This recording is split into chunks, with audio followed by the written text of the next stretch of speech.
Yo estaba allí parada, en el Hotel Alfonso Treseto, con mi mejor vestido negro y el collar de perlas de mi madre temblando en mi cuello, cuando escuché a mi propio hijo Rafael decirme delante de todos los invitados: «No hay error, mamá.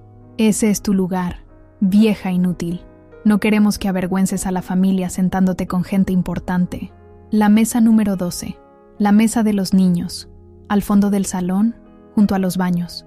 Cristina, mi nuera, se rió con esa risa cruel que tanto conocía y añadió como si fuera la cosa más natural del mundo: «Además, puedes ayudar a cuidar a los niños. Para eso sirves, ¿no?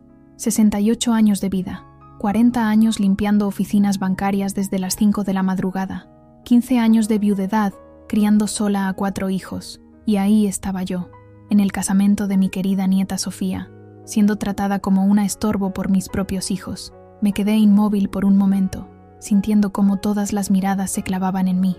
Algunos invitados apartaron la vista con incomodidad, otros susurraron entre ellos. Yo solo apreté el bolso contra mi pecho y caminé hacia esa mesa humillante, rodeada de niños de 5 años que gritaban y corrían. Desde mi rincón de vergüenza, los observé a todos ellos en la mesa principal. Rafael con su traje caro, brindando con sus amigos exitosos. Carmen, elegantísima, diciéndole a una amiga: «Mi madre es una vergüenza. Mírala ahí. Gracias a Dios nunca viene a mis eventos de trabajo». Miguel, mi hijo del medio, añadiendo, con desprecio: «Papá murió en el momento justo. No tuvo que ver en lo que se convirtió mamá. Una vieja decadente». Lucía, mi hija menor, la única que a veces me trataba con cariño, simplemente evitaba mirarme. Ni siquiera ella se atrevió a defenderme. Esa noche, mientras servía trozos de tarta a los niños y limpiaba sus caritas sucias, algo se rompió dentro de mí para siempre.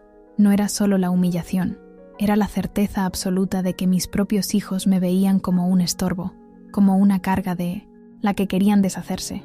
Pero déjenme contarles cómo llegué hasta aquí, y sobre todo, cómo todo cambió después de esa noche. Mi nombre es Dolores Martínez, tengo 68 años y soy viuda desde hace 15. Vivo en Sevilla, en el mismo apartamento de 3 dormitorios donde crié a mis 4 hijos: Rafael, que ahora tiene 45 años, Carmen, de 42, Miguel, de 38, y mi pequeña Lucía, de 35. Cuando mi marido Antonio murió de un infarto fulminante, yo tenía 53 años, y mis hijos eran todavía unos adolescentes que necesitaban de todo. Rafael estudiaba ingeniería, Carmen acababa de empezar bachillerato, Miguel estaba en la ESO, y Lucía era apenas una niña de 20 años. No teníamos ahorros, no teníamos seguros, no teníamos nada más que este apartamento y las ganas de salir adelante. Fue entonces cuando conseguí trabajo como señora de la limpieza en varias oficinas bancarias del centro de Sevilla. Todos los días, sin excepción, me levantaba a las 5 de la madrugada para llegar puntual a las 6. Primero, limpiaba el Banco Santander de la Avenida de la Constitución, después, el BBVA de la calle Sierpes, y terminaba en una pequeña oficina de Unicaja cerca de la Catedral. 40 años de mi vida se fueron entre fregonas, detergentes y uniformes azules. Al principio mis hijos me ayudaban. Rafael, siendo el mayor, cuidaba a sus hermanos cuando yo trabajaba. Carmen me ayudaba con las tareas de casa cuando volvía agotada. Miguel y Lucía eran pequeños, pero obedientes. Éramos una familia unida por la necesidad, pero unida al fin y al cabo. Los años fueron pasando, y yo seguía trabajando sin descanso para que ellos pudieran estudiar. Vendí las pocas joyas que tenía de mi madre para pagar los libros de Rafael en la universidad. Hacía horas extras los fines de semana limpiando casas particulares para comprar el material escolar de Carmen. Cosía y remendaba ropa hasta altas horas para que Miguel y Lucía pudieran ir decentes al colegio. Cuando Rafael se graduó como ingeniero, yo lloré de alegría.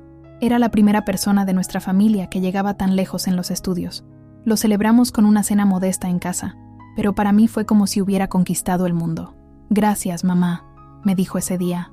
«Todo esto es por ti». Yo pensé que había valido la pena cada madrugada, cada dolor de espalda, cada humillación.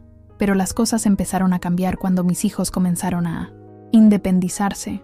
Rafael consiguió un buen trabajo y conoció a Cristina, una chica de familia acomodada, que desde el primer día me miró como si fuera una cucaracha. Cristina venía de padres con dinero, había estudiado en colegios privados Hablaba varios idiomas. Para ella, yo era solo una empleada doméstica que había tenido la suerte de parir a su novio. Cuando se casaron, yo fui la única de mi familia en la boda que no tenía un vestido nuevo. Carmen siguió mis pasos en el mundo laboral, pero eligió el sector inmobiliario. Era ambiciosa, inteligente, y pronto empezó a ganar más dinero del que yo había visto jamás. Pero con el dinero llegó la vergüenza de sus orígenes. Dejó de venir a verme tanto, y cuando lo hacía, siempre tenía alguna crítica sobre mi forma de vestir, mi manera de hablar, mi apartamento anticuado. Miguel se casó con Patricia, una mujer aparentemente dulce, pero que tenía la costumbre de hacerme sentir como una intrusa en mi propia familia. Tuvieron 2 hijos, preciosos mis nietos, pero cada vez que los cuidaba mientras ellos salían, yo sentía que me veían más como una niñera gratuita que como su abuela. Lucía fue siempre la más cariñosa conmigo, pero también la más ocupada. Se hizo profesora, tuvo a mi querida nieta Sofía, y aunque me trataba con respeto, siempre tenía prisa. Siempre tenía algo más importante que hacer que pasar tiempo con su madre. Durante todos estos años, yo seguí siendo la misma Dolores de siempre, disponible cuando me necesitaban, invisible cuando no. Me llamaban para cuidar nietos enfermos, para limpiar casas cuando tenían invitados importantes, para prestar dinero cuando tenían apuros, pero para las celebraciones familiares importantes, para las fotos que compartían en redes sociales, para las presentaciones con sus amigos exitosos, yo siempre estaba de más. Recuerdo perfectamente el día en que Rafael y Cristina compraron su casa en uno de los barrios más elegantes de Sevilla. Yo había vendido la alianza de bodas de Antonio y algunos objetos de valor que guardaba desde la muerte de mi madre para prestarles el dinero de la entrada. «Es solo un préstamo, mamá», me dijo Rafael. «Te lo devolvemos en cuanto podamos». Eso fue hace 8 años. Nunca más volvimos a hablar del tema. Carmen empezó a decirle a sus conocidos que su madre era ama de casa. No mentía técnicamente, pero omitía la parte de que su madre era una mujer de la limpieza que se levantaba antes del amanecer para fregar oficinas. Miguel y Patricia simplemente evitaban presentarme a sus amigos. Y Lucía, mi dulce Lucía, me quería sinceramente, pero también había aprendido a tratarme como a una persona mayor necesitada de cuidados, no como a una mujer con opiniones, deseos y dignidad propia. Yo acepté todo esto en silencio durante años. Me convencí de que era normal, que los hijos crecen y se alejan, que era egoísta de mi parte esperar más atención de la que recibía. Después de todo, yo había cumplido mi misión. Los había criado, los había educado, los había convertido en personas exitosas y respetables.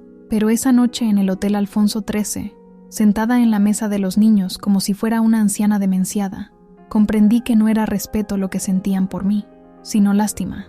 Y a veces, ni siquiera eso. Pero mi capacidad de sacrificio no tenía límites cuando se trataba de ellos.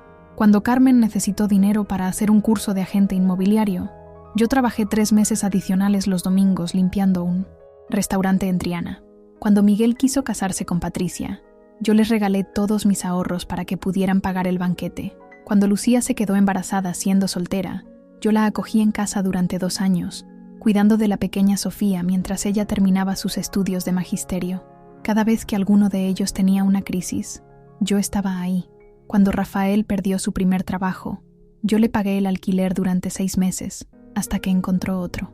Cuando Carmen tuvo problemas con su jefe y estuvo a punto de renunciar, yo la tranquilicé y la animé a seguir adelante. Cuando Miguel tuvo un accidente de coche, yo pasé semanas cuidándolo como si fuera un niño pequeño otra vez.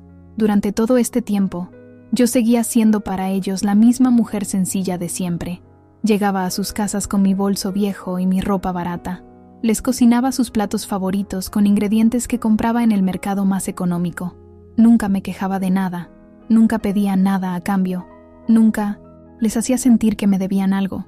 Pero las humillaciones también se fueron acumulando con los años. Recuerdo perfectamente el día que Rafael me pidió que no fuera a recogerlo al aeropuerto, porque venían unos clientes importantes con él. «Es que mamá, tú sabes, la imagen es importante en mi trabajo», me explicó por teléfono, como si yo fuera una niña que necesitara que le explicaran las cosas. Recuerdo cuando Carmen organizó una cena con sus amigas del trabajo y me pidió que fuera a ayudar en 1900 la cocina, pero que entrara por la puerta de servicio, para que nadie me viera llegar. Miguel y Patricia eran más sutiles, pero no menos crueles. Nunca me decían directamente que no querían que viniera a sus eventos sociales, simplemente se olvidaban de invitarme. Cuando organizaban barbacoas en su jardín o cumpleaños para los niños, yo me enteraba por casualidad, días después, viendo las fotos en Facebook, y Lucía, mi pobre Lucía, siempre vivía disculpándose por no tener tiempo para mí.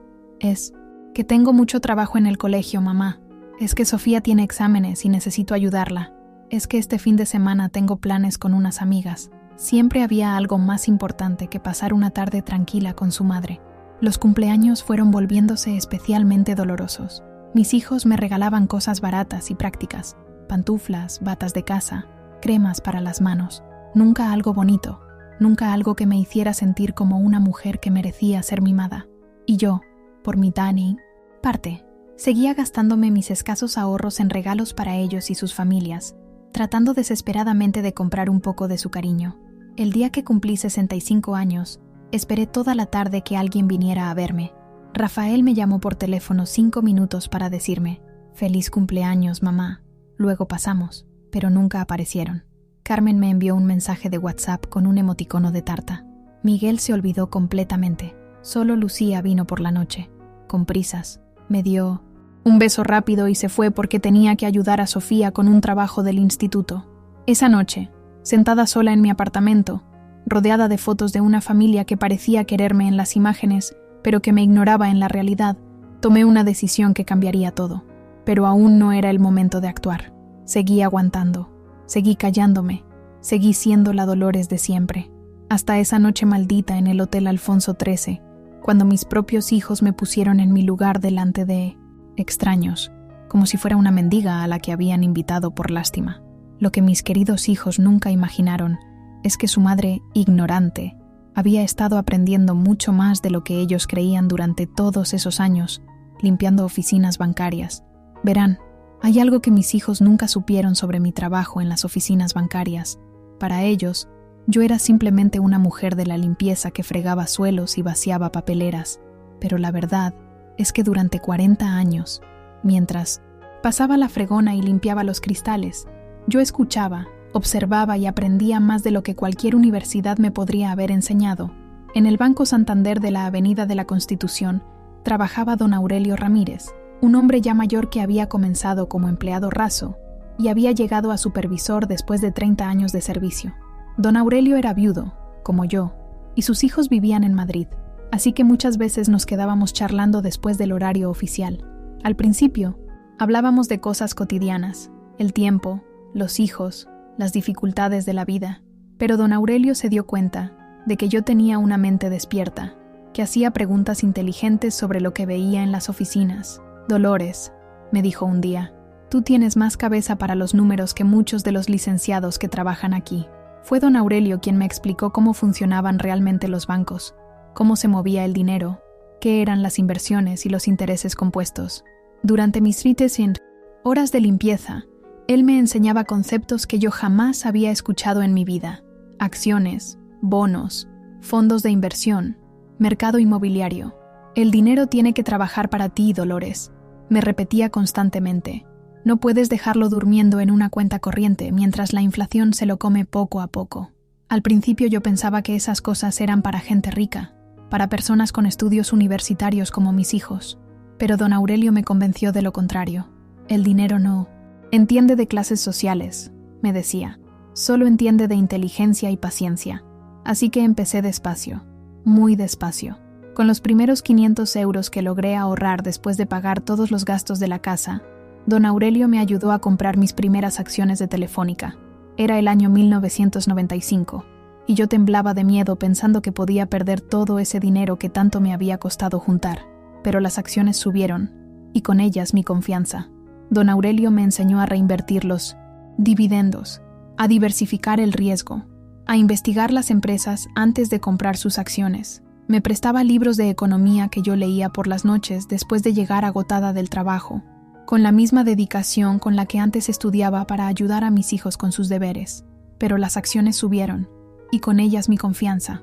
Don Aurelio me enseñó a reinvertir los dividendos, a diversificar el riesgo, a investigar las empresas antes de comprar sus acciones. Me prestaba libros de economía que yo leía por las noches después de llegar agotada del trabajo, con la misma dedicación con la que antes estudiaba para ayudar a mis hijos con sus deberes. Los primeros años fueron de aprendizaje puro. Don Aurelio me explicaba conceptos complejos con ejemplos sencillos. Imagínate que una empresa es como una panadería, Dolores. Si la panadería vende mucho pan y tiene muchos clientes, las acciones de esa panadería van a valer más. Si vende poco pan, las acciones bajan. Así aprendí a leer balances financieros, a entender qué hacía crecer a las empresas, a identificar oportunidades que otros no veían. Recuerdo perfectamente mi segunda gran inversión. Era 1997 y don Aurelio me habló de una pequeña empresa de tecnología llamada Terra Networks, que acababa de salir a bolsa. Las telecomunicaciones van a cambiar el mundo, Dolores, me dijo. Internet no es una moda pasajera. Invertí 3.000 euros que había ahorrado durante meses, y en menos de 2 años esas acciones valían 30.000 euros. Mientras mis hijos crecían y se independizaban, yo seguía invirtiendo cada euro que podía ahorrar. Tenía una libreta donde anotaba religiosamente todos mis gastos, cada inversión, cada ganancia. Por las noches, después de limpiar, me sentaba en mi mesa de la cocina con una calculadora vieja y mis papeles, planificando mi siguiente movimiento financiero, como si fuera un general preparando una batalla. El salto al sector inmobiliario llegó en el año 2000. Los apartamentos en el casco histórico de Sevilla estaban baratos porque mucha gente se mudaba a los barrios nuevos en busca de comodidades modernas. Pero don Aurelio y yo sabíamos que tarde o temprano el centro histórico se revalorizaría por el turismo y la rehabilitación urbana. Mi primer apartamento lo compré por 45.000 euros en la calle Mateos Gago, cerca de la catedral. Era un primer piso pequeño, de 2 habitaciones, que necesitaba reformas menores. Lo arreglé yo misma durante los fines de semana. Pintura, pequeñas reparaciones, limpieza profunda. Después lo alquilé a una pareja de turistas alemanes que se enamoró de Sevilla y querían venir todos los años. Esa fue mi primera lección sobre el mercado del alquiler turístico, mucho antes de que existiera Airbnb. Los extranjeros estaban dispuestos a pagar precios superiores por apartamentos bien ubicados y bien cuidados. El apartamento de Mateos Gago me generaba 500 euros mensuales de renta, cuando mi sueldo de limpiadora era de apenas 800 euros. Con los beneficios del primer apartamento, compré el segundo al año siguiente, después el tercero. Para 2005, ya tenía 7 apartamentos distribuidos por todo el casco histórico, 1 en la calle Fabiola, 2 en Santa Cruz, 1 en la Judería, 2 cerca de la Plaza de España y otro en Triana. Cada compra era una operación cuidadosamente planificada. Don Aurelio me había enseñado a negociar, a estudiar el mercado, a detectar apartamentos infravalorados. Yo llegaba a las inmobiliarias vestida con mi ropa sencilla, y los agentes me subestimaban completamente. «Señora, este apartamento cuesta 120.000 euros», me decían con condescendencia, pensando que yo no podría permitírmelo.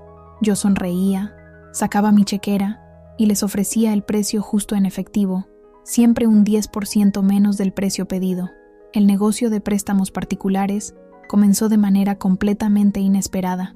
Una compañera de limpieza, Mercedes, tenía un hijo que necesitaba una operación urgente de apendicitis, pero no tenía seguro médico privado, y la lista de espera de la Seguridad Social era de 3 meses. Me pidió prestados 2.000 euros con lágrimas en los ojos, prometiendo devolvérmelos en cuanto pudiera. Yo se los presté sin intereses, solo por ayudar, pero Mercedes insistió en pagarme algo extra por el favor, y me devolvió 2.200 euros, 3 meses después. La historia se corrió por el barrio, y pronto otras personas comenzaron a acercarse a mí para pequeños préstamos. Don Aurelio me aconsejó profesionalizar el negocio. Si vas a prestar dinero, Dolores, hazlo bien, con contratos, con intereses justos, pero siempre dentro de la legalidad. Me ayudó a redactar documentos legales, a establecer tasas de interés razonables del 5% anual, muy por debajo de lo que cobraban los bancos o las financieras abusivas. Mi clientela era gente trabajadora como yo, empleadas domésticas que necesitaban dinero para arreglar electrodomésticos, albañiles que querían comprar herramientas, madres solteras que necesitaban pagar libros escolares para sus hijos. Nunca presté dinero para lujos o caprichos, solo para necesidades reales y urgentes. Para 2010, tenía más de 50 clientes activos que me devolvían religiosamente sus préstamos cada mes. Había establecido mi propia central de información crediticia. Si alguien me fallaba con un pago, ya no volvía a prestarle, y la noticia se corría rápidamente por la red de recomendaciones de Lee. Barrio.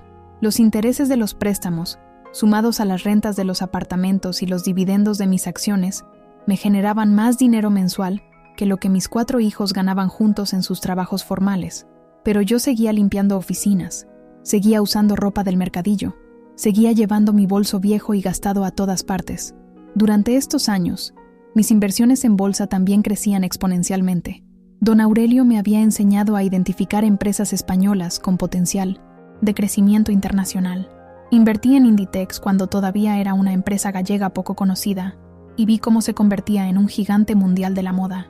Compré acciones de Banco Santander cuando comenzó su expansión latinoamericana.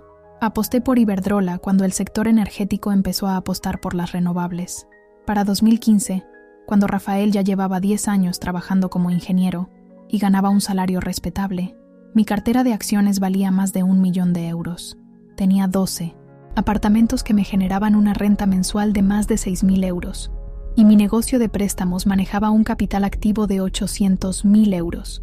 Pero lo más extraordinario de todo este proceso fue cómo mis hijos nunca sospecharon nada. Para ellos, yo seguía siendo la misma Dolores de siempre. La mujer de la limpieza que se preocupaba por ahorrar 5 euros en la compra del supermercado, que remendaba calcetines en lugar de comprar unos nuevos, que pedía descuentos en todas partes.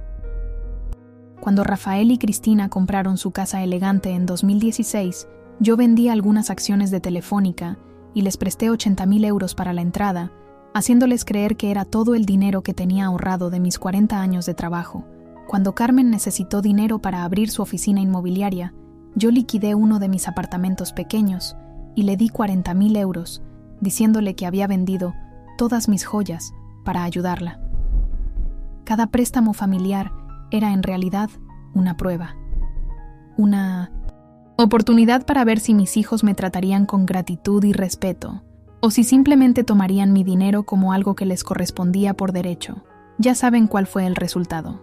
El día que cumplí 65 años, sentada sola en mi apartamento, abrí mi caja de seguridad y revisé todos mis documentos. Tenía 15 apartamentos valorados en 2.8 millones de euros, acciones por valor de 1.6 millones y 800.000 euros en préstamos activos. Mi patrimonio total superaba los 5 millones de euros, y mis propios hijos no tenían ni la menor idea. Esa noche decidí que había llegado el momento de conocer la verdad, pero necesitaba el pretexto perfecto, la ocasión ideal para revelar mi secreto, sin parecer una mujer vengativa que había estado jugando con ellos. El casamiento de mi nieta Sofía sería esa oportunidad. Si mis hijos me trataban con respeto y cariño en esa ocasión tan especial, yo les revelaría mi secreto y compartiría mi fortuna con ellos generosamente. Si me humillaban una vez más, tendrían que enfrentar las consecuencias de haber subestimado a su madre durante tantos años. Ya saben cómo terminó esa historia. La mesa número 12 fue la gota que colmó el vaso. Al día siguiente de la humillación en el Hotel Alfonso 13, me desperté con una claridad mental que no había sentido en años. Ya no era la Dolores sumisa que aguantaba cualquier maltrato por mantener la paz familiar. La mujer que se había sentado en la mesa de los niños había muerto esa noche, y en su lugar había nacido alguien completamente diferente. Mientras desayunaba mi café con leche de siempre, tomé el teléfono y marqué un número que tenía guardado desde hacía meses. El bufete García y Asociados, el despacho de abogados más prestigioso de Sevilla, especializado en derecho de familia y sucesiones. Había visto sus anuncios en el periódico y había investigado discretamente sobre su reputación. Buenos días. Quería solicitar una cita con don Fernando García, dije con una firmeza que me sorprendió a mí misma. ¿De parte de quién?, preguntó la secretaria con esa voz profesional, pero ligeramente desdeñosa, que usan cuando creen que están hablando con alguien poco importante. Dolores Martínez, respondí. Es un asunto relacionado con herencias y patrimonio familiar. Es urgente. Me dieron cita para esa misma tarde. Saqué mi mejor conjunto del armario, el que había comprado para el funeral de don Aurelio el año anterior, y me dirigí a la elegante oficina de la calle Bien de Guinom. Sierpes. Don Fernando García era un hombre de unos 50 años, pelo canoso perfectamente peinado, traje caro y modales impecables. Cuando entré en su despacho, me evaluó con la mirada de arriba a abajo, claramente preguntándose qué podía querer una mujer como yo de sus servicios. «Señora Martínez», me dijo cortésmente, «¿en qué puedo ayudarla?». Yo abrí mi bolso viejo y saqué una carpeta que había preparado cuidadosamente esa mañana. Dentro estaban las escrituras de mis 15 apartamentos, los certificados de mis acciones, los contratos de mis préstamos y los extractos bancarios de mis 5 cuentas diferentes. «Quiero que revise mi patrimonio y me aconseje sobre la mejor manera de protegerlo», le dije, colocando los documentos sobre su escritorio de caoba. El cambio en la expresión de don Fernando fue inmediato y dramático. Sus ojos se abrieron como platos mientras hojeaba documento tras documento. Durante varios minutos no dijo nada, solo examinaba cada papel con la concentración de un cirujano realizando una operación delicada. «Señora Martínez», murmuró finalmente, «esto es extraordinario. Su patrimonio asciende a más de 5 millones de euros. ¿Cómo es posible que una persona con su perfil haya acumulado semejante fortuna?». Le conté toda mi historia. Don Aurelio, las inversiones, los apartamentos, los préstamos. Don Fernando me escuchaba con una mezcla de admiración y asombro que me llenó de orgullo. Por primera vez en mi vida, alguien me trataba como lo que realmente era, una mujer de negocios exitosa. «Y ahora», continué, «quiero saber cuáles son mis opciones legales respecto a mi familia. Tengo 4 hijos que me han maltratado durante años, pensando que soy una vieja pobre e indefensa. Ha llegado el momento de que conozcan la verdad, pero quiero hacerlo de la manera más efectiva posible». Don Fernando se recostó en su silla de cuero y me miró con una sonrisa que no había visto desde mis conversaciones con don Aurelio. «Señora Martínez», me dijo, «tiene usted varias opciones muy interesantes. Podemos estructurar su patrimonio de manera que usted mantenga el control absoluto, podemos modificar testamentos, podemos crear fideicomisos, pero antes de planificar la estrategia legal, ¿no le gustaría conocer la verdadera situación financiera de sus hijos?». Esa pregunta fue música para mis oídos. Por supuesto que quería saberlo. Durante años había sospechado que mis hijos no eran tan exitosos como presumían, pero nunca había tenido medios para confirmarlo. «Tengo contactos con investigadores privados muy discretos», continuó don Fernando. «El señor Morales es un antiguo detective de la Policía Nacional que ahora se dedica a investigaciones financieras para bufetes como el nuestro. Podría conseguirle información detallada sobre la situación económica real de cada uno de sus hijos». No lo dudé ni un segundo. «Contrate al señor Morales inmediatamente. Quiero saber todo. Deudas, ingresos reales, propiedades, problemas financieros, todo».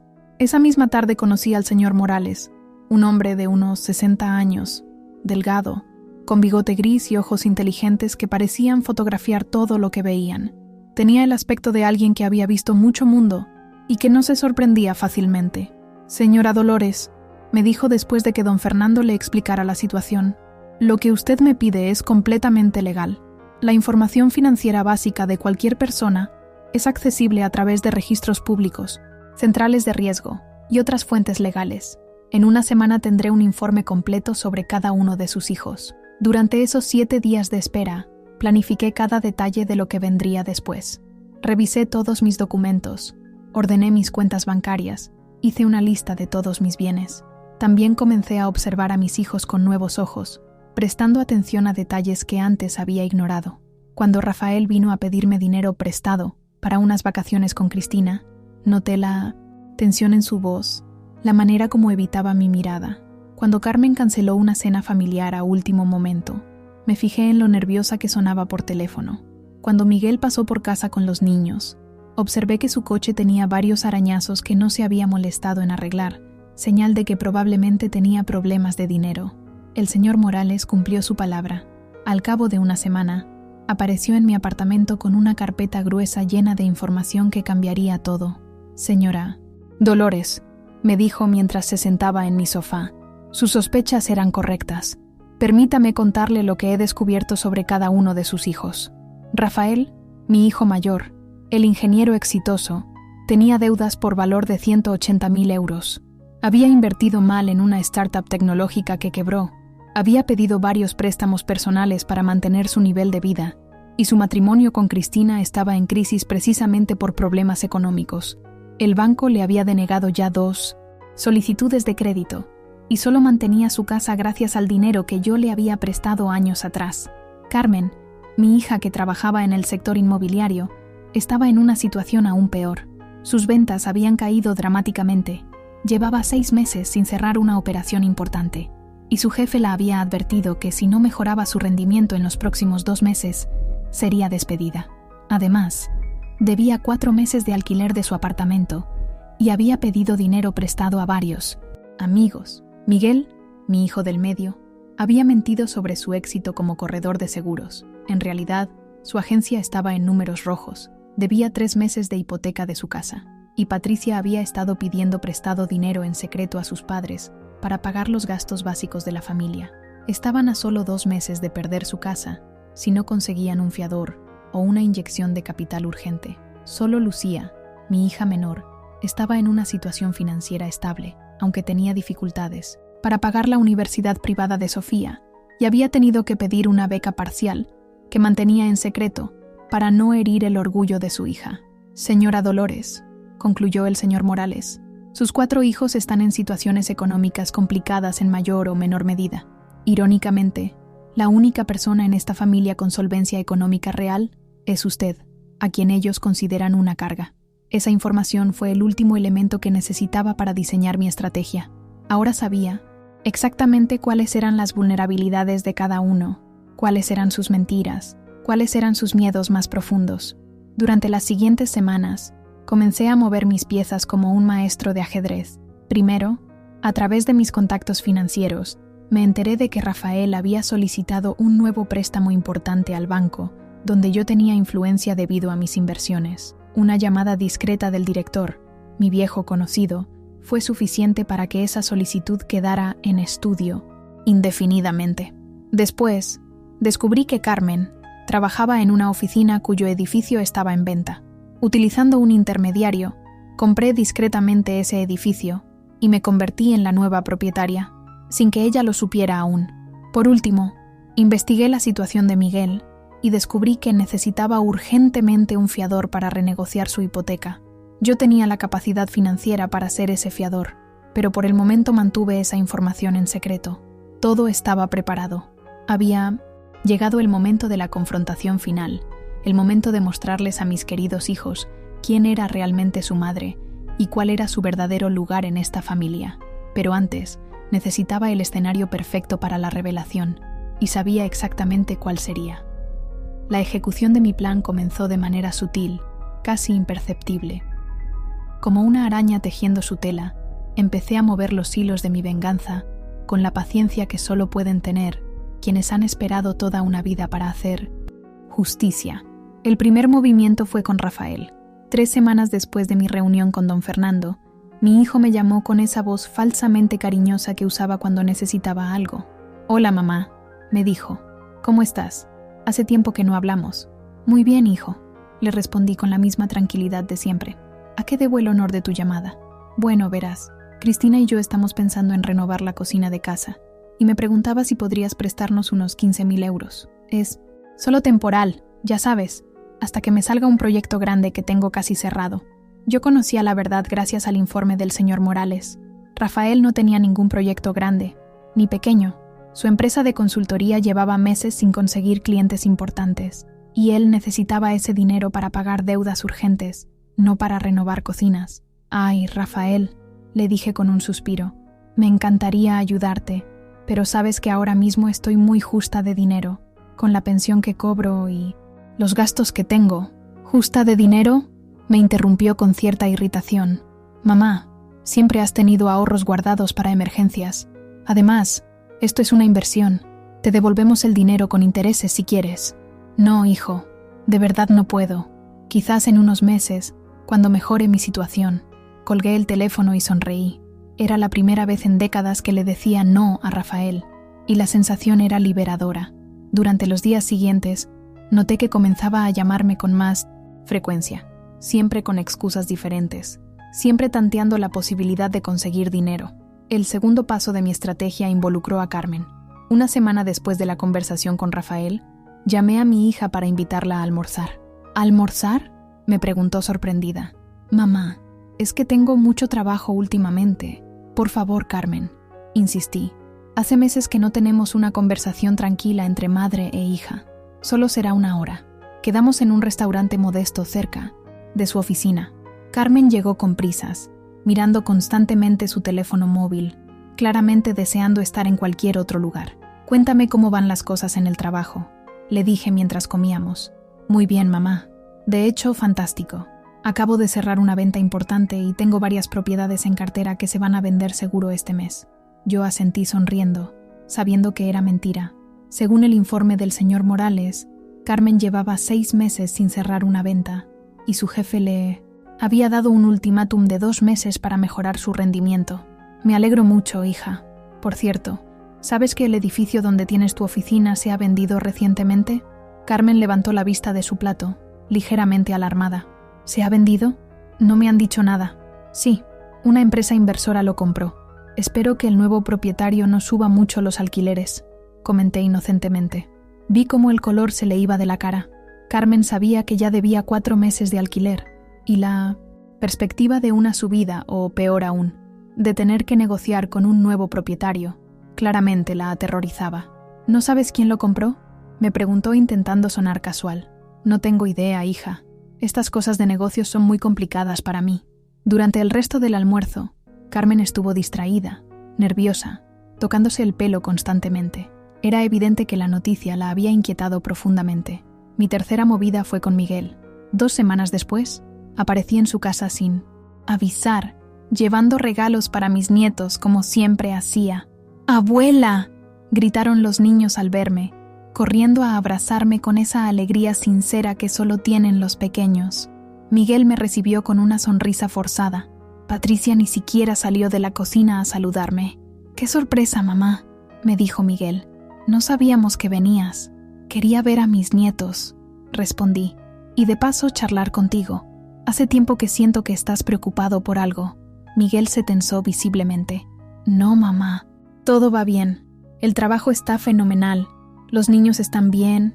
Patricia está bien. Me alegro mucho de escuchar eso», le dije mientras los niños jugaban con sus regalos. «Porque últimamente he estado pensando en mi futuro, en mi vejez, y me preocupa llegar a ser una carga para ustedes». «¿Una carga? ¿Por qué dices eso?» «Bueno, ya sabes cómo están las cosas económicamente para la gente mayor. Las pensiones cada vez alcanzan menos, los gastos médicos aumentan. Me da miedo que algún día tengan que mantenerme ustedes». La ironía de la situación era deliciosa. Allí estaba yo, con un patrimonio de 5 millones de euros, fingiendo preocuparme por ser una carga económica para un hijo que estaba a punto de perder su casa por falta de dinero. «No digas tonterías, mamá», murmuró Miguel. Pero yo noté el pánico en sus ojos. Lo último que él necesitaba en su situación era tener que mantener económicamente a su madre. «Es que he estado pensando», continué, «que tal vez debería vender el apartamento y mudarme a una residencia de ancianos. Así tendría algo de dinero para mis gastos y no sería una preocupación para nadie». Miguel palideció completamente. Si yo vendía mi apartamento, él perdería la posibilidad de heredarlo algún día, y si yo me mudaba a una residencia, significaba que ya no estaría disponible para cuidar a sus hijos gratis los fines de semana. «Mamá, no tienes que tomar decisiones tan drásticas», me dijo rápidamente. «Nosotros siempre estaremos aquí para ayudarte, en lo que necesites». «¿En serio, Miguel? ¿Seguro que no sería una molestia?» «Por supuesto que no, mamá. Eres nuestra prioridad». Era fascinante ver cómo el miedo podía transformar la actitud de una persona en cuestión de minutos. Mi cuarta estrategia involucró a toda la familia a la vez. Un mes después de iniciar mi plan, los convoqué a todos para una cena familiar en mi apartamento. «Es importante que vengáis todos», les dije por teléfono a cada uno. «Tengo algo importante que contaros». El día de la cena, mis 4 hijos llegaron con caras de preocupación. Era evidente que habían estado especulando entre ellos sobre qué podía querer decirles. Durante la cena, que yo había preparado con especial cuidado, mantuve una conversación normal sobre temas cotidianos, pero noté que todos estaban nerviosos, expectantes. Después del postre, carraspeé ligeramente y los miré a todos con seriedad. «Hijos míos», comencé, «los he reunido porque he estado reflexionando mucho sobre mi vida, sobre ustedes, sobre nuestra familia». El silencio en la mesa era absoluto. Como saben, Ya tengo 68 años. No soy inmortal. Y es hora de que empiece a poner en orden mis asuntos. Vi cómo intercambiaban miradas rápidas entre ellos. He estado pensando en hacer testamento, continué, y quería hablar con ustedes sobre cómo me gustaría distribuir mis bienes cuando llegue el momento. Rafael se aclaró la garganta. Mamá, no tienes que preocuparte por esas cosas ahora. Tienes mucha vida por delante. Es cierto, Rafael, pero nunca se sabe lo que puede pasar. Y quiero que sepan que su comportamiento hacia mí en los últimos años será muy importante para mis decisiones futuras. La tensión en el aire era palpable. Por primera vez en décadas, tenía toda su atención. ¿Qué quieres decir con eso, mamá?, preguntó Carmen con voz temblorosa. Quiero decir que he estado observando, evaluando, tomando nota de cómo me tratan cada uno de ustedes, y eso influirá directamente en lo que cada uno reciba cuando yo ya no esté. Durante los días siguientes, noté un cambio dramático en el comportamiento de mis hijos. Rafael comenzó a llamarme cada 2 días para preguntarme cómo estaba. Carmen apareció por mi casa con flores y una caja de mis bombones favoritos. Miguel se ofreció a arreglar una gotera que tenía en el baño desde hacía meses. Incluso Lucía, que siempre había sido cariñosa, incrementó notablemente sus visitas. La primera fase de mi plan estaba funcionando perfectamente. Mis hijos comenzaban a darse cuenta de que tal vez habían subestimado la importancia de mantener una buena relación conmigo. Pero esto era solo el comienzo. Lo mejor estaba aún por llegar. La segunda fase de mi plan comenzó 2 meses después de la cena familiar del testamento. Para entonces, mis hijos ya habían adoptado una nueva actitud hacia mí, pero yo sabía que era puramente interesada. Había llegado el momento de aplicar más presión y revelar gradualmente mi verdadero poder. El primer golpe, maestro, lo ejecuté con Carmen. Un martes por la mañana, mi hija recibió una carta certificada en su oficina inmobiliaria.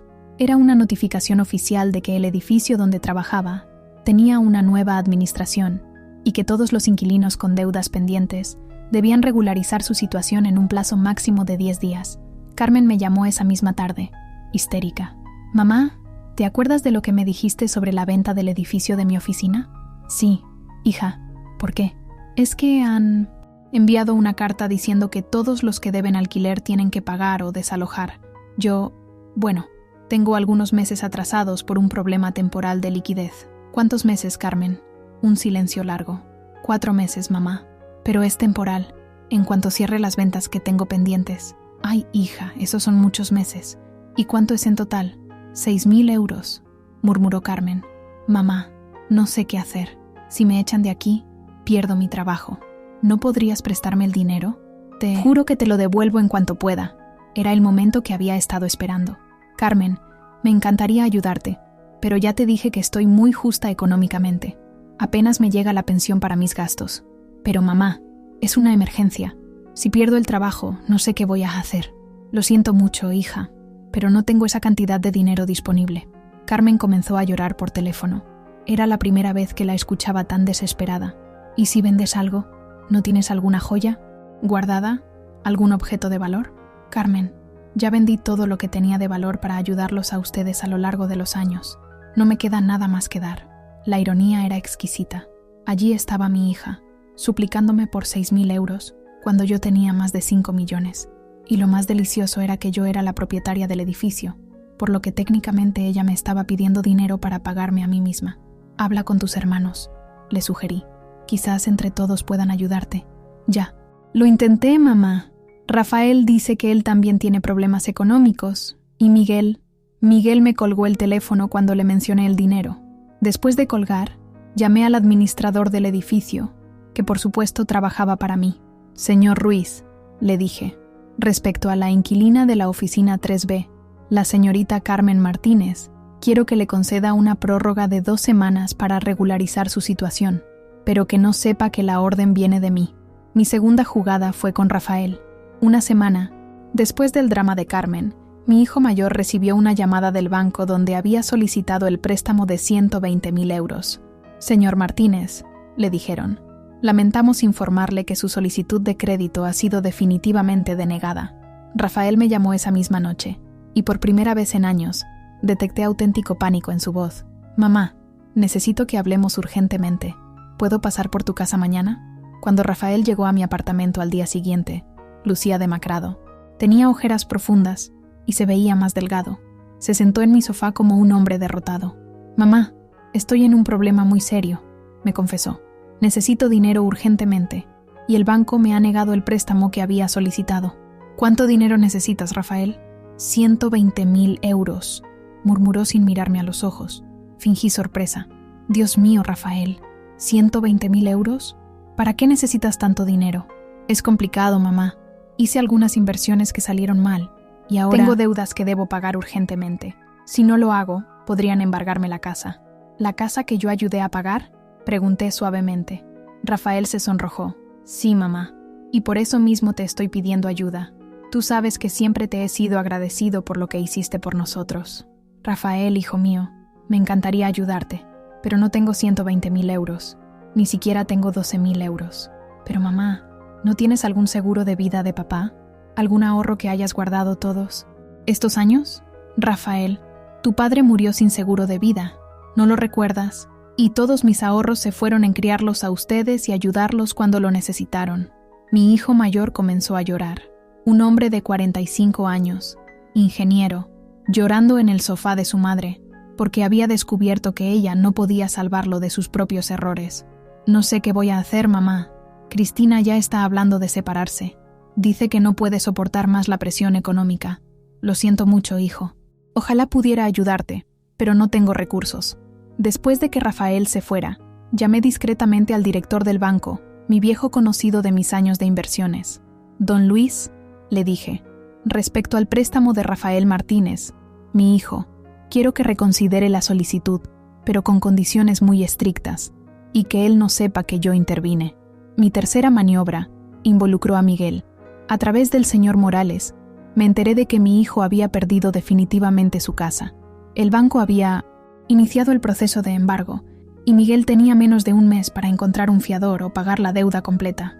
Esperé a que Miguel viniera a pedirme ayuda, pero para mi sorpresa, no lo hizo. En cambio, supe por Patricia, que me llamó llorando una tarde. «Dolores», me dijo entre sollozos, «sé que Miguel va a matarme por hacer esta llamada, pero no tengo a quién más recurrir». «¿Qué pasa, Patricia? Vamos a perder la casa. Miguel ha perdido varios clientes importantes.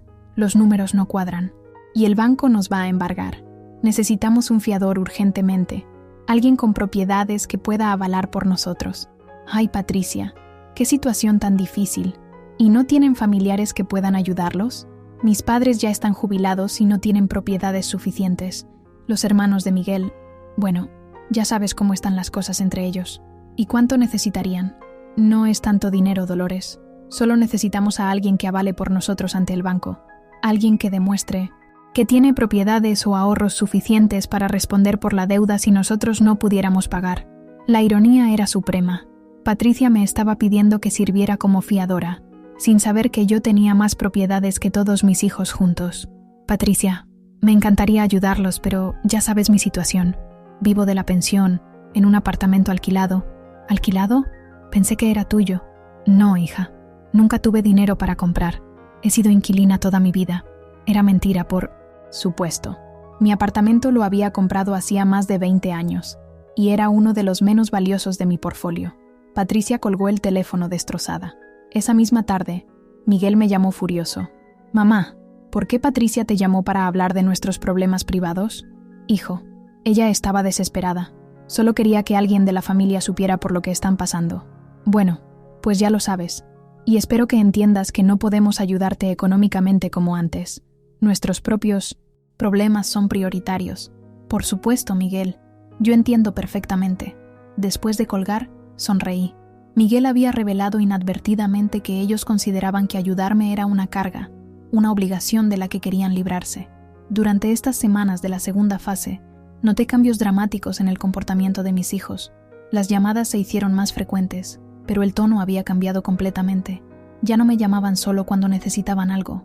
Ahora me llamaban con desesperación, buscando milagros que yo supuestamente no podía proporcionarles. Carmen había empezado a visitarme cada fin de semana, trayéndome pequeños regalos y ayudándome con las tareas domésticas.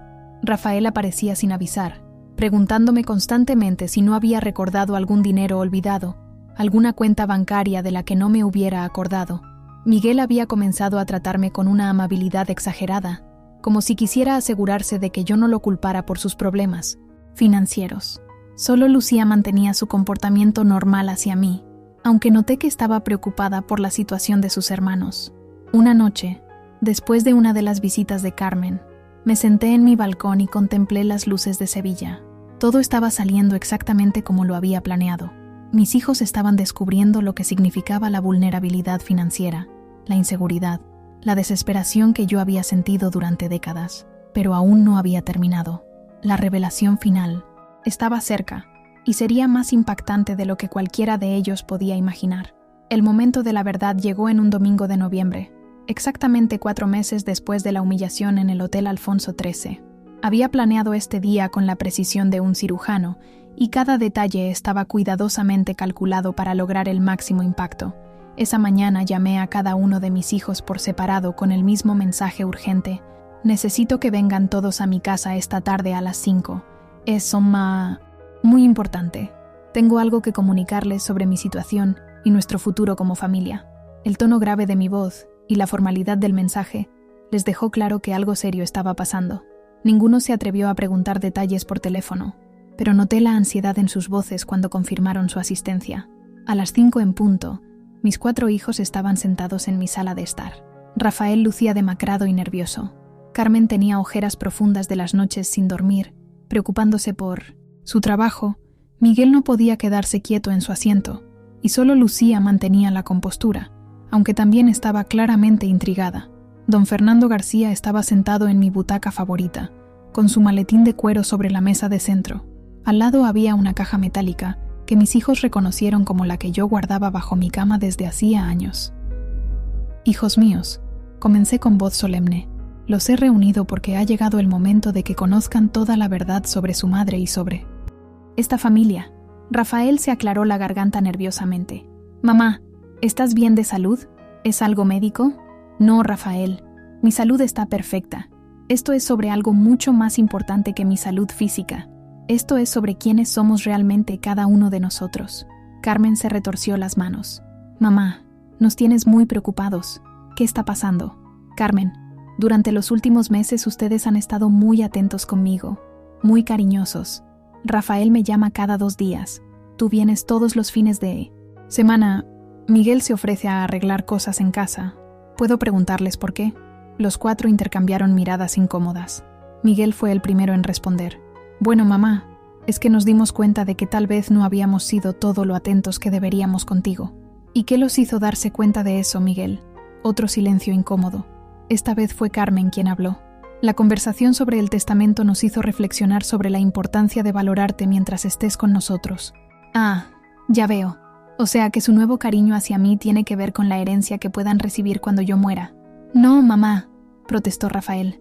No es solo por eso, ¿no? Entonces díganme, ¿por qué Rafael me pidió 120.000 euros hace 3 semanas? ¿Por qué Carmen me pidió 6.000 euros para pagar su oficina? ¿Por qué Patricia me llamó pidiendo que fuera fiadora de la hipoteca de Miguel? La sorpresa en sus rostros fue total. No esperaban que yo supiera sobre la llamada de Patricia. ¿Cómo sabes?, murmuró Miguel. ¿Cómo sé qué, Miguel? ¿Cómo sé que estás a punto de perder tu casa? ¿Cómo sé que Rafael debe 180.000 euros por inversiones fallidas? ¿Cómo sé que Carmen lleva 6 meses sin cerrar una venta y que su jefe la va a despedir? El silencio que siguió fue sepulcral. Mis 4 hijos me miraban como si hubiera desarrollado poderes sobrenaturales. Verán, continué, durante todos estos años ustedes me han visto como una vieja ignorante que limpia oficinas, una mujer sin educación, sin recursos, sin poder, alguien de quien pueden burlarse, a quien pueden humillar, a quien pueden sentar en la mesa de los niños porque es ahí donde creen que pertenezco. Rafael intentó interrumpir. Mamá, lo del hotel fue... ¡Silencio!, grité con una autoridad que jamás habían escuchado en mi voz. Ahora habla la dueña de esta casa, no la vieja inútil que ustedes conocían. Me levanté y me dirigí hacia la caja metálica. Saqué el primer documento y lo puse sobre la mesa. Esta es la escritura de propiedad de este apartamento. Lo compré hace 20 años con mis propios ahorros. No pago alquiler, como le dije a Patricia. Soy propietaria. Carmen abrió la boca, pero no salió ningún sonido. Saqué el segundo documento. Esta es la escritura del edificio donde trabajas, Carmen. Lo compré hace 2 meses. Soy tu nueva casera.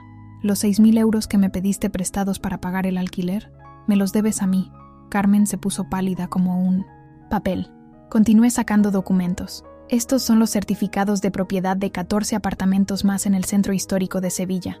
Todos míos. Todos comprados con dinero que gané invirtiendo inteligentemente durante 40 años. Miguel comenzó a temblar visiblemente. Estos son mis certificados de acciones. Telefónica, Inditex, Banco Santander, Iberdrola. 1.600.000 euros en total. Rafael se había puesto de pie, tambaleándose. Y estos, dije sacando una carpeta, gruesa, son los contratos de los préstamos particulares que manejo. 800.000 euros prestados a más de 50 familias de Sevilla, que me conocen como una prestamista respetable y confiable. Don Fernando se aclaró la garganta. Si me permiten, dijo con voz profesional, el patrimonio total de su madre asciende a 5.200.000 euros. Ella es una de las mujeres más ricas de Sevilla. El shock en sus rostros era indescriptible. Carmen comenzó a llorar en silencio. Rafael se había sentado pesadamente, con la cabeza entre las manos. Miguel miraba los documentos como si fueran objetos de otro planeta. Pero, ¿cómo?, murmuró Rafael. Muy simple, hijo. Mientras ustedes me despreciaban por ser una empleada de limpieza, yo estaba aprendiendo de los mejores financieros del país. Mientras ustedes se avergonzaban de mi trabajo, yo estaba construyendo un imperio. Mientras ustedes me veían como una carga, yo me convertía en la persona más poderosa de esta familia. Carmen levantó la vista, con lágrimas corriendo por sus mejillas. ¿Por qué nunca nos dijiste nada? Porque quería conocer quiénes eran realmente mis hijos, cuando pensaran que su madre no tenía nada que ofrecerles. Y ya lo sé. Miguel finalmente encontró su voz. Mamá, si hubiéramos sabido... ¿Qué? ¿Me habrían tratado mejor? ¿Me habrían respetado? ¿No me habrían sentado en la mesa de los niños? Mi voz se había vuelto fría como el hielo. ¿Su amor hacia mí depende de mi cuenta bancaria? Saqué otro documento de la caja. Rafael, ¿recuerdas el préstamo que te negó el banco? Yo soy una de las principales inversoras de esa entidad. Una llamada mía bastó para que tu solicitud fuera rechazada. Rafael me miró con horror. Carmen, ¿sabes por qué el nuevo propietario de tu edificio te está dando prórrogas para pagar? Porque yo le ordené que fuera paciente contigo, aunque no te lo mereces. Carmen sollozó más fuerte. Miguel, ¿quieres saber quién puede ser tu fiador para salvar tu casa? Yo. Tengo propiedades suficientes para avalar por 10 casas como la tuya. Miguel se puso de pie bruscamente. Entonces ayúdanos. Somos tu familia. ¿Familia? Repetí con amargura. ¿Cuándo me trataron como familia? ¿Cuándo me invitaron a sus eventos importantes? ¿Cuándo me presentaron con orgullo a sus amigos? ¿Cuándo me dieron el lugar de honor que merezco como la matriarca de esta familia? Don Fernando abrió su maletín y sacó varios documentos legales. Su madre me ha pedido que prepare varios escenarios para su testamento, anunció. Dependiendo de cómo evolucione la relación familiar a partir de hoy, ella puede decidir dejar todo a obras de caridad, crear un fideicomiso que ustedes nunca puedan tocar, o distribuir su herencia según el respeto y amor genuino que demuestren hacia ella.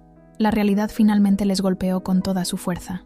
Durante décadas habían despreciado a la gallina de los huevos de oro, y ahora descubrían que esa gallina tenía el poder de cambiar sus vidas, para siempre, o de destruirlas completamente. Solo Lucía, que había permanecido en silencio durante toda la revelación, se acercó a mí y me abrazó. «Mamá», me dijo con lágrimas en los ojos, «te pido perdón por todas las veces que no te valoré como merecías. No me importa tu dinero. Solo quiero que sepas que te amo y que estoy orgullosa de ti». Fue entonces cuando comencé a llorar yo también, porque después de toda una vida esperando, finalmente una de mis hijas me había dado lo único que realmente quería: amor incondicional y respeto genuino. Los meses que siguieron a aquella revelación transformaron completamente la dinámica de nuestra familia. Como había previsto, cada uno de mis hijos reaccionó de manera diferente a la nueva realidad, y sus verdaderas personalidades quedaron al descubierto bajo la presión de conocer mi verdadero poder. Rafael fue quien tuvo la caída más estrepitosa. Durante las primeras semanas después de la confrontación, intentó acercarse a mí con una humildad exagerada que resultaba patética.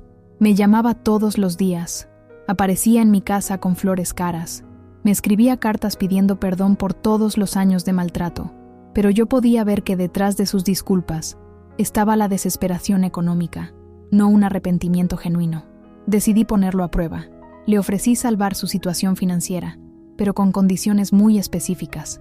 Tendría que pedirme perdón públicamente delante de todos nuestros conocidos, reconociendo cómo me había tratado durante años. Además, él y Cristina tendrían que venir a mi casa cada domingo para almorzar conmigo y tratarme con el respeto que merezco como matriarca de la familia. Rafael aceptó inmediatamente, pero Cristina no pudo soportar la humillación. La mujer que había sido tan arrogante conmigo durante años, que me había mirado como si fuera basura, no podía tolerar que ahora yo tuviera poder sobre ella. 3 meses después de mi revelación, Cristina pidió el divorcio. No podía aceptar que su suegra insignificante fuera más rica y poderosa que ella. «Es mejor así», me dijo Rafael una tarde, después de firmar los papeles del divorcio. «Cristina nunca fue realmente parte de esta familia. Tú siempre fuiste más importante para mí que ella, mamá». Yo sabía que mentía, pero decidí darle una segunda oportunidad. Pagué todas sus deudas. Lo ayudé a establecer un nuevo negocio de consultoría, pero con una condición. Cada mes tenía que presentarme un informe detallado de sus finanzas y cualquier decisión importante debía consultarla conmigo primero. Rafael había aprendido a respetarme, aunque fuera por necesidad. Carmen tuvo una reacción completamente diferente. Después del shock inicial, se derrumbó emocionalmente. Se dio cuenta de que durante años había estado avergonzándose de la mujer que resultó ser más exitosa que ella. La crisis existencial fue tan profunda que necesitó ayuda psicológica. «Mamá», me dijo una tarde mientras lloraba en mi sofá, «me he pasado la vida entera siendo una idiota.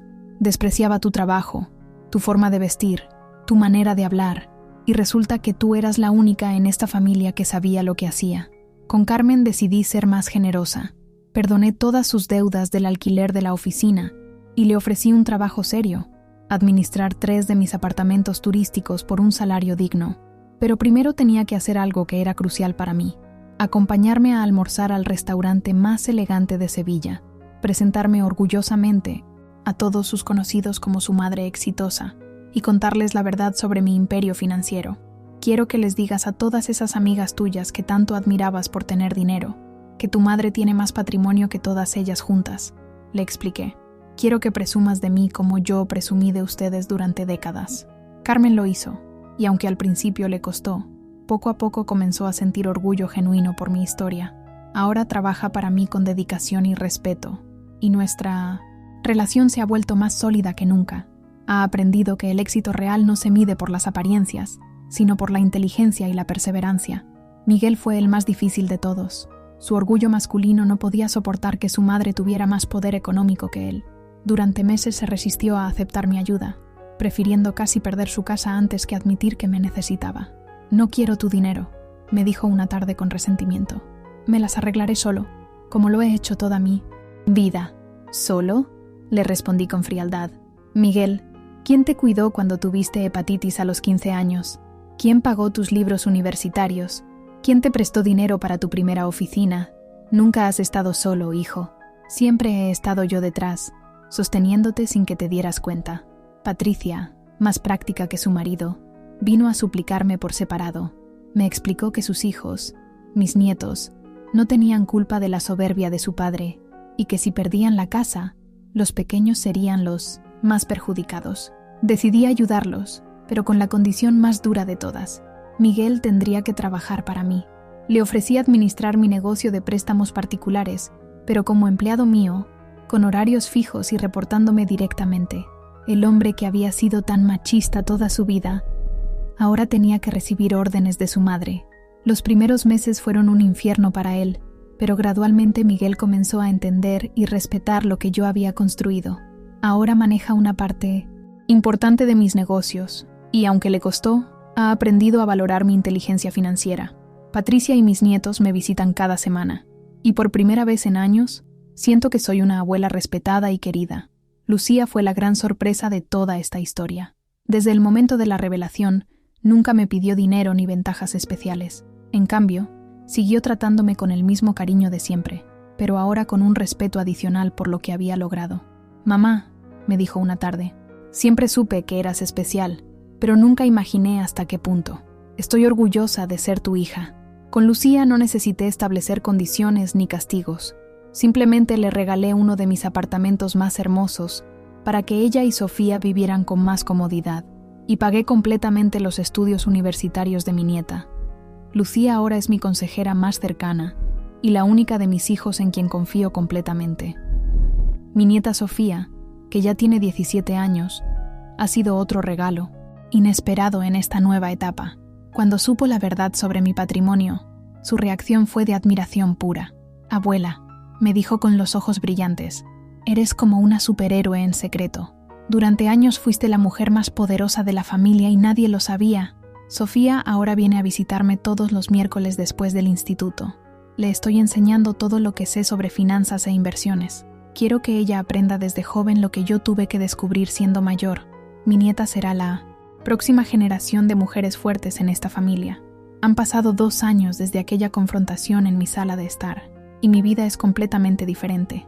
Ya no limpio oficinas, aunque mantengo algunas de mis costumbres sencillas porque me gusta ser así. Ahora vivo en uno de mis apartamentos más elegantes, en el centro histórico de Sevilla, pero conservo el apartamento de toda la vida como oficina para mis negocios. Mis hijos ahora me buscan no solo cuando necesitan algo, sino para pedirme consejos sobre sus vidas. Rafael me consulta todas sus decisiones de negocio.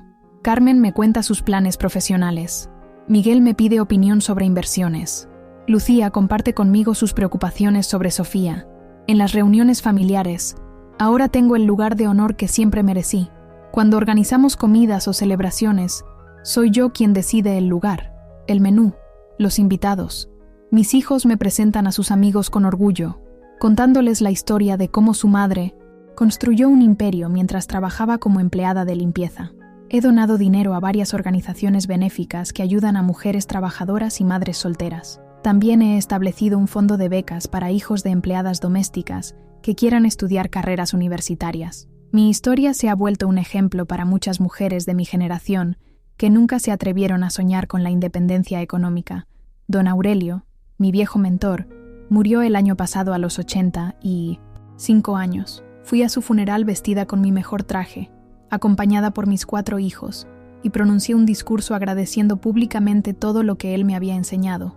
Fue un momento emotivo, porque todo el sector financiero de Sevilla se enteró finalmente de quién era realmente Dolores Martínez. A veces, cuando me siento en el balcón de mi apartamento nuevo y contemplo las luces de la ciudad, pienso en esa mujer que hace 3 años se sentó humillada en la mesa de los niños, esa Dolores. Murió para siempre esa noche en el Hotel Alfonso XIII, y en su lugar nació una mujer que conoce su verdadero valor. La lección que mis hijos aprendieron es simple pero poderosa. Nunca subestimes a la persona que te dio la vida, porque esa persona puede tener el poder de cambiar la tuya para siempre. El respeto no se compra con dinero, pero el dinero puede enseñar respeto a quienes se negaban a darlo por amor. Ahora, cuando veo a Sofía estudiando sus libros de economía en mi mesa, sé que esta historia no termina conmigo. Ella será aún más fuerte, más inteligente, más poderosa, y nunca tendrá que sentarse en la mesa de los niños para que alguien la valore. Después de todo, las mujeres como nosotras no nacemos para ser humilladas, nacemos para reinar.